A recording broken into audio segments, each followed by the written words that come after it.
told you that I could save every Australian taxpayer about $500 million in a year? Intrigued? Well, the Australian government currently spends about $50 million in a year on things like flood resilience. In stark contrast, it spends about $560 million on things like response and recovery. So if flood forecasts could be improved, potentially the planning could then be improved, reducing the economic damage, saving the government up to $500 million in a year, which is nearly like money in the pocket for any of the 12.8 million Australian taxpayers now, isn't it? So when I started working on flood problems, what amazed me the most was the sheer disconnect between existing technologies and their application to real-world flood problems. I mean, just think about it. Between Earth observation, smartphones, and social media, we were already generating around 2.8 trillion gigabytes of data back in 2012. And as of today, we use less than 1% of this data and much less to fight floods. So in my PhD, I'm trying to rectify this problem by integrating all of these diverse sources of flood information with existing flood models to try and improve their forecasting skill.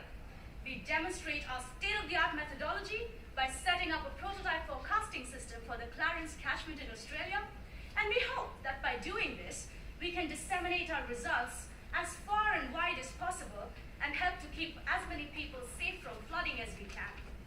Now, in order to achieve this, we took our research a step further and also tried to improve the flood mapping process from satellite data, where I'm pleased to report that our approach was able to reduce the uncertainties by a whopping 54% in some regions.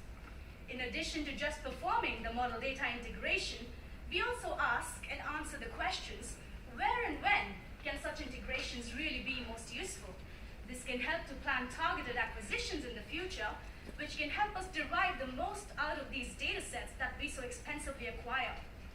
So in a world where climate change and population growth have already exposed about 2.8 billion people to flooding between 1995 and 2015, I think there will be a time very soon where no project planning can be done, at least in the floodplains, without a detailed flood risk assessment. And when that happens, I will be ready with a very accurate analysis giving you a competitive edge.